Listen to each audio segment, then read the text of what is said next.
The courtroom was so quiet I could hear the air conditioning hum. I sat still, my hands locked together in my lap, trying not to shake. My ex-husband leaned forward at the witness stand and with a calm, confident voice said, "She's jobless, homeless, and living off our child's school meals." The judge didn't flinch. He nodded, scribbled something into his notes, and kept his eyes on me like I was being measured. I wanted to speak. I wanted to defend myself, but my throat locked up. My heart pounded in my chest so loud I could barely hear what came next. "And she takes pills," Caleb added. "She's unstable." He said it like it was a fact, like it was just another piece of paper he was handing over to the court. No emotion, no shame. He had convinced himself of this story so thoroughly it came out like gospel. I couldn't even breathe. I looked at the judge again, hoping for a reaction. Something. A flicker of doubt. But he just nodded once more and said, "Thank you, Mr. Ellison. You may step down."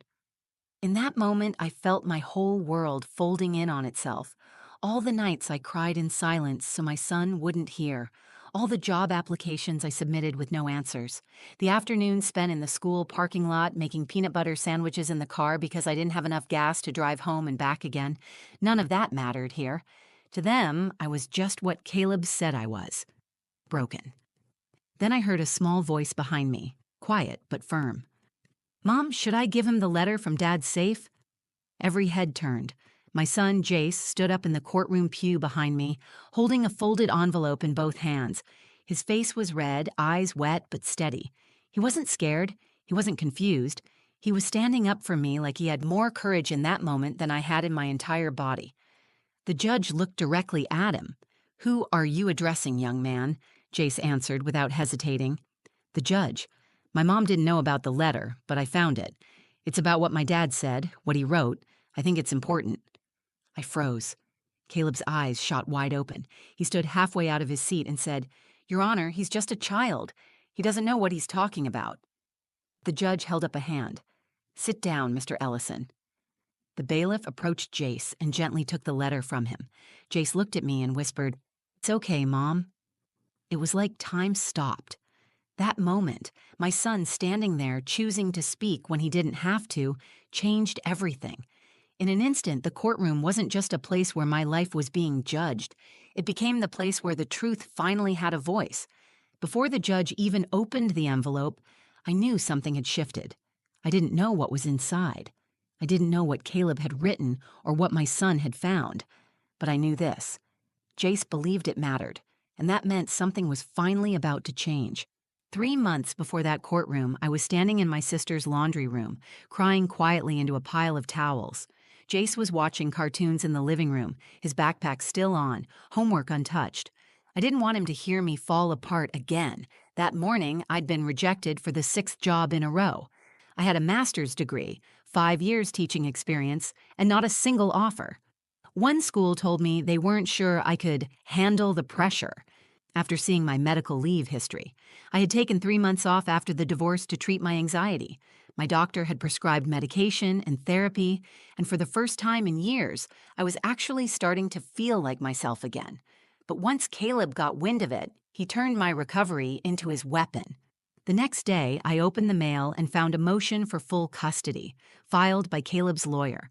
He had listed my unemployment, my temporary living situation with Talia, and my mental health treatment as evidence that I was an unfit parent. I dropped the envelope and just stared at it on the floor. Talia walked in and picked it up before I could even move. "What the hell is this?" she asked, flipping through the pages. I just looked at her. "He's trying to take Jace away from me." Talia didn't flinch. "Then we fight. We get a lawyer. We figure this out." But I didn't have money for a lawyer. Caleb knew that.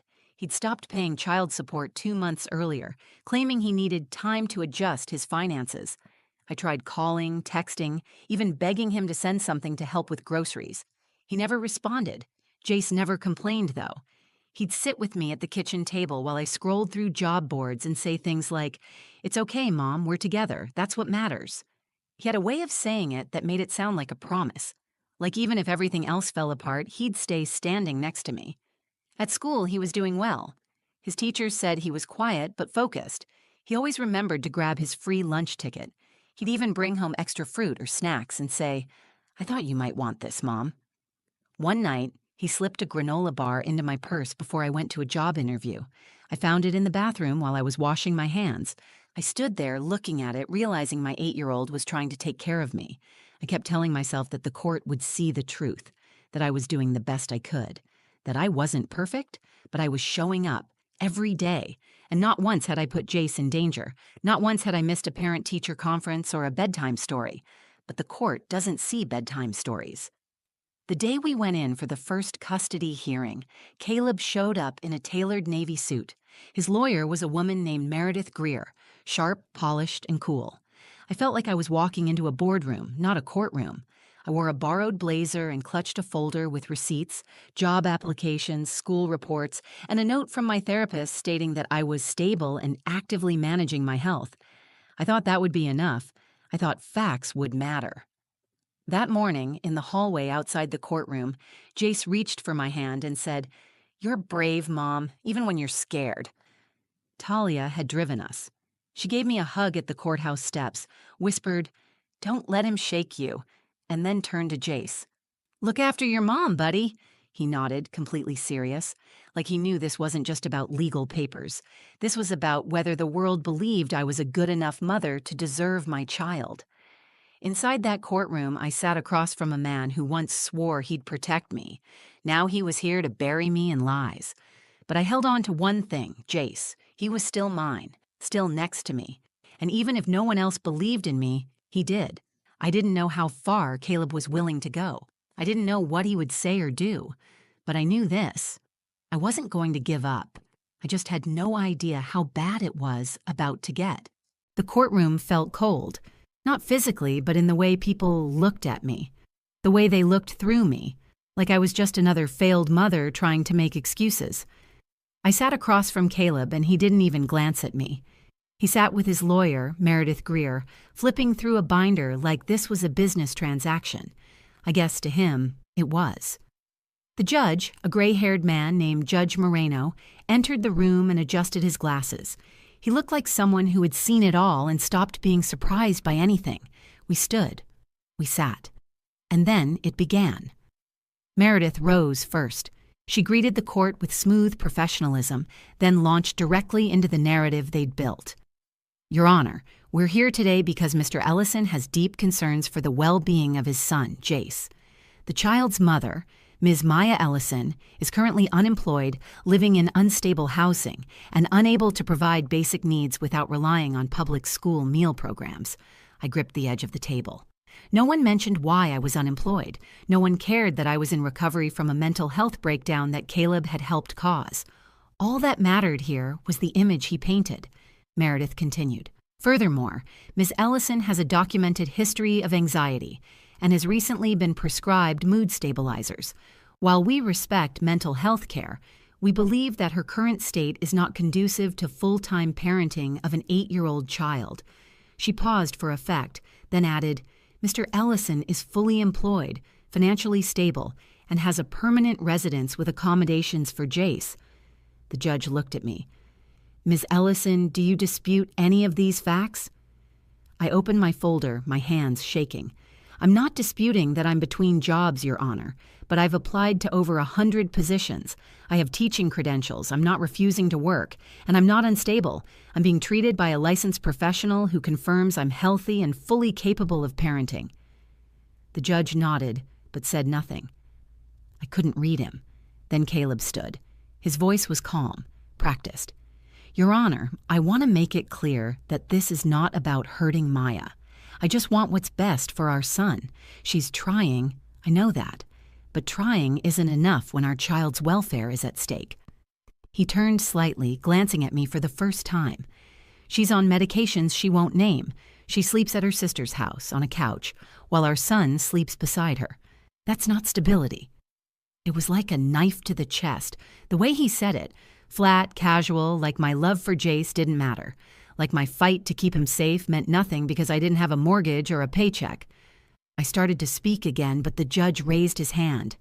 "Thank you, Mr. Ellison. Please sit." Talia, who sat in the back row, clenched her jaw. I didn't turn around, but I could feel her anger pulsing behind me. The judge looked back at me. Miss Ellison, do you have anything further? I wanted to scream. I wanted to stand up and demand that someone look at the full picture, that someone acknowledge how Caleb had delayed child support, refused to co-parent, and manipulated every legal process to make me appear reckless and irresponsible. But all I managed was, my son is safe with me. He's loved, he's cared for, and I will do everything in my power to provide for him. The judge jotted something down. His pen was steady. Mine felt like my life was being weighed by ink on paper. Then Caleb added one final blow. Your Honor, I found Jace once trying to clean up broken glass in the kitchen, alone. While Maya was in the bathroom for over an hour, he told me she was crying and wouldn't come out. That wasn't true, not even close, but I couldn't prove otherwise. He was using my healing against me, and no one stopped him. The judge leaned back in his chair. We'll take a short recess. I'll review the submitted documents and return with a preliminary custody recommendation. The gavel struck. I felt like the room tilted. My chest tightened. Jace sat behind me, still quiet, watching me with wide eyes. I had nothing left to say. I had said everything, and it hadn't mattered, until he stood up. Mom, Jace said, holding something in his hand. Should I give him the letter from Dad's safe? Everything stopped. The room didn't just fall silent. It stopped breathing. Mom, Jace said again, louder this time, standing up. His voice was steady, even as his hands trembled. Should I give him the letter from Dad's safe? For a second, I couldn't understand what he was talking about. A letter? From Caleb's safe? I turned toward him. He looked at me with those same brown eyes he had when he was born, full of quiet strength. He held out a folded piece of paper. It looked worn around the edges, like he'd opened and closed it a dozen times. Judge Moreno turned toward the voice. Who is this? He's my son, I said quickly. Jace Ellison. Caleb was already rising from his seat. Your Honor, he's just a child. He doesn't know what he's holding. It's probably nothing. Judge Moreno raised a hand. Mr. Ellison, sit down. Jace took a few small steps forward, still holding the paper. The bailiff walked over and gently accepted it from him. Caleb's lawyer leaned toward him, whispering rapidly. He didn't respond. He was staring at that paper, like it had a fuse sticking out of it. Judge Moreno unfolded it. He read it once, then again, slower. His expression didn't change much, but I saw the pause, the stillness. He took a deep breath and looked at me. Miss Ellison, he said, did you know about this letter? No, Your Honor, I said. I didn't know it existed. Your son claims it was found in Mr. Ellison's private safe. How would he have accessed that? I looked at Jace. It was in Dad's office, Jace said clearly. The safe was open. He left it open by mistake when he went out to the store. I was looking for my homework folder. I saw the envelope and my name was on the outside. I thought it was for me. That part hit me in the stomach. Caleb had written something with Jace's name on it, hidden it away and forgotten to lock it. Judge Moreno turned back to the letter and tapped it gently against the bench. This appears to be a handwritten note, signed by Mr. Ellison, in which he discusses using the custody process strategically to avoid paying full child support. He refers to Ms. Ellison as easy to discredit due to her mental health history, and mentions creating a narrative that portrays her as emotionally unstable to strengthen his legal standing. Caleb shifted in his seat, his jaw tightening. Meredith leaned into him again, whispering something urgent. Mr. Ellison, the judge said, is this your handwriting? Caleb didn't answer. The judge repeated the question. He finally nodded. Yes, but it was never meant to be seen. I wrote it in frustration. It's not a formal statement. I understand, Judge Moreno said, but it is a documented admission of intent, and intent matters. This court does not tolerate manipulative conduct, especially when a child's well-being is at stake. Caleb opened his mouth to argue, but the judge continued. I'm placing this letter into the official record. We will adjourn for a brief recess while I assess its implications. The gavel struck again, but this time it didn't land like a hammer. It landed like the sound of something breaking open. I turned around to face Jace. He looked unsure, like maybe he had done something wrong. I knelt beside him and cupped his face in my hands. Where did you find it? I asked gently. "In the back of the drawer," he said. "I didn't think it was bad. I just thought it might help." "You did the right thing," I said, hugging him tightly. "You were brave." Talia came over and crouched beside us. She whispered, "Whatever's in that letter, it's got them rattled. That judge just changed. You saw it." I nodded, but I still felt like I was floating. After being beaten down for weeks, I wasn't used to something tipping in my favor. I was still waiting for the floor to fall out, but not Jace. He stood there, one hand in mine, the other clenched into a small fist by his side, like he had just protected the only thing that mattered in the world. He wasn't just my son. He was the reason I hadn't given up. And now, somehow, he had become the voice I didn't know I needed. As the judge stepped into his chambers, I realized something. We weren't finished, but for the first time, I wasn't walking into the next moment alone. My son had just put the truth into motion, and there was no stopping it now. The judge returned to the bench 20 minutes later. He looked different now, more alert, less neutral. He held the letter in his hand as if its weight had changed the gravity in the room. We all rose as he entered. The tension in the courtroom had shifted, and not just for me. Caleb looked visibly uneasy. He kept glancing at Meredith, who avoided his eye.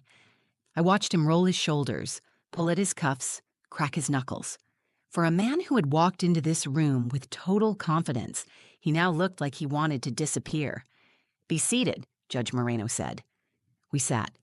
"I have reviewed the letter submitted by the minor child, Jace Ellison. Its authenticity has not been disputed. It is signed by Mr. Caleb Ellison, dated 6 weeks prior to today's hearing, and contains troubling language regarding the use of the court to manipulate custody decisions for financial advantage." He looked directly at Caleb. "Mr. Ellison, this court considers any attempt to weaponize legal proceedings, particularly those involving the welfare of a child, as not only unethical, but dangerous.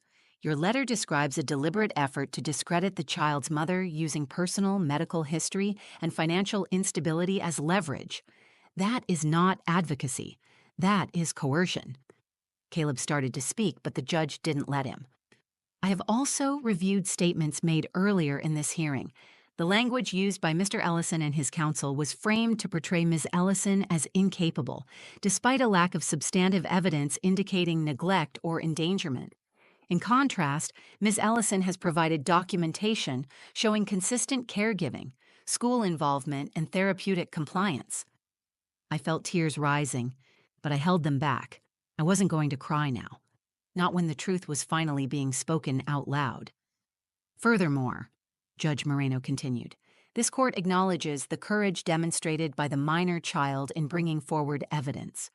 While it is not this court's preference to involve children directly, in this case, his action was pivotal in uncovering misconduct." Then he turned to me. "Miss Ellison, I commend your restraint and perseverance. You have been placed under immense pressure, both emotionally and financially, and have continued to act in your child's best interest. The court recognizes that strength." I closed my eyes for a second. Just 1 second, enough to let that moment land. Then the judge turned back to Caleb. "As of today, sole physical and legal custody of Jace Ellison will remain with Ms. Maya Ellison. Mr. Ellison will be granted supervised visitation until further review. In addition, this court is referring your actions to Family Services and recommending an investigation into potential fraud, particularly regarding the manipulation of child support obligations." Caleb leaned forward, his voice sharp and defensive. "You can't be serious. That letter wasn't meant for anyone. I never acted on anything in it." Judge Moreno didn't flinch. "You committed perjury by omission. You misled the court under oath, Mr. Ellison. That letter may not have been intended for public view, but its existence and content speak to your character and intent. You are not the victim here." Meredith said nothing. She gathered her papers and stared straight ahead. The gavel came down, final and loud. "This hearing is adjourned." The room moved in slow motion. Talia exhaled hard behind me. The bailiff stepped toward Caleb, speaking quietly to him. I turned to Jace, who had been sitting quietly, clutching a small action figure in his hands. He looked up at me. "Is it over?" he asked. I knelt beside him and brushed a hand through his hair. "It's better," I said. "It's better now." We walked out of that courtroom together. I held his hand all the way down the hallway.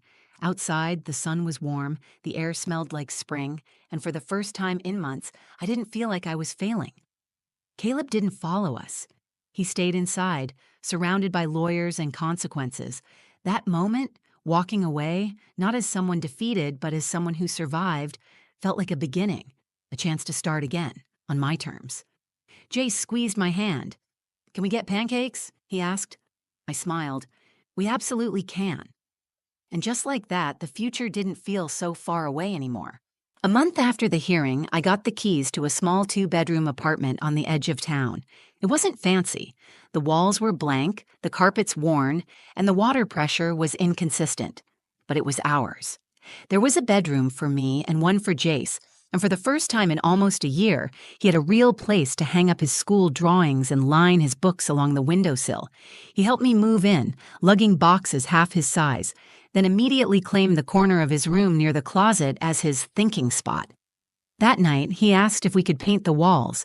I told him, not yet, but soon. We were going to build something new, slowly, honestly, and together. Life didn't magically get easier. I still had to fight for every paycheck, still worked part-time hours at a tutoring center while picking up shifts at a local bookstore on weekends. But each morning, I woke up knowing my son was safe, happy, and sleeping peacefully in the next room. That was a kind of wealth I hadn't felt in years. Jace changed after the trial, not in a damaged way. He still laughed at cartoons and asked for syrup with everything. But something in him had matured. He spoke up more at school. He started asking questions about people's choices, about right and wrong, about why some adults lied. I answered him honestly, even when it was hard. "You were brave," I told him once as we folded laundry on the couch. He shrugged. "I didn't want them to think bad things about you. I knew Dad was lying." "You didn't just help me," I said. "You saved us." He didn't say anything after that, but he leaned into me and stayed there a long time. Caleb tried to appeal the judge's decision once, but it was denied. He still saw Jace once a week for 2 hours under supervision, but the power he had over my life was gone. He couldn't call and threaten to take custody. He couldn't cancel child support without consequence. He couldn't use my past as a weapon anymore. In the weeks that followed, I started sleeping through the night again. I stopped jumping every time the phone rang. I let go of the fear that I'd lose everything without warning. The court had given me custody, but Jace had given me back my voice. There was a time when I believed no one would ever see the truth. I thought all people saw was a woman who'd fallen apart. They didn't see how hard I fought to keep going, how much I loved my son. Deeply, I believed he deserved better than to be used as a pawn in someone else's game. What I learned is this. Sometimes the strongest person in the room is the one no one expects. Sometimes it's an 8-year-old boy holding a folded letter with both hands, standing in front of a courtroom full of adults and telling the truth. And sometimes the most important moment of your life doesn't come with warning. It walks in quietly through the voice of your child and turns the entire story around. People think survival is about strength, but it's not. It's about truth. It's about believing, even when everything says you're losing, that what you know in your heart still matters, that love is louder than lies, that your child's faith in you is reason enough to keep standing. I was once jobless, homeless, and called unstable in front of a judge, but I was also a mother, a fighter, and someone who refused to let the worst moment define the rest of my life. Now, every time I walk into our apartment, hear Jace humming in his room or pack his lunch for school, I feel it again, that quiet kind of victory. Not the loud kind you shout about, the kind you live in every single day. Thank you for listening to my story. If you've ever felt like your voice didn't matter, like you were being judged by the worst chapter of your life, I hope this reminded you that truth has power, that healing is not weakness, and that sometimes the smallest voices carry the biggest truths. If this story moved you in any way, please like the video. It helps more people hear stories that matter. Share it with someone who might need hope, who's been fighting their own quiet battle. And I'd love to hear from you. Leave a comment below. Tell me what part hit home for you. Tell me your story. I read every single one. And if you want more real, raw, and honest stories about surviving, rebuilding, and rising, subscribe to the channel. There's more to come. No matter where you are or what you're going through, don't give up. The truth will always find its way to the surface. You are not alone.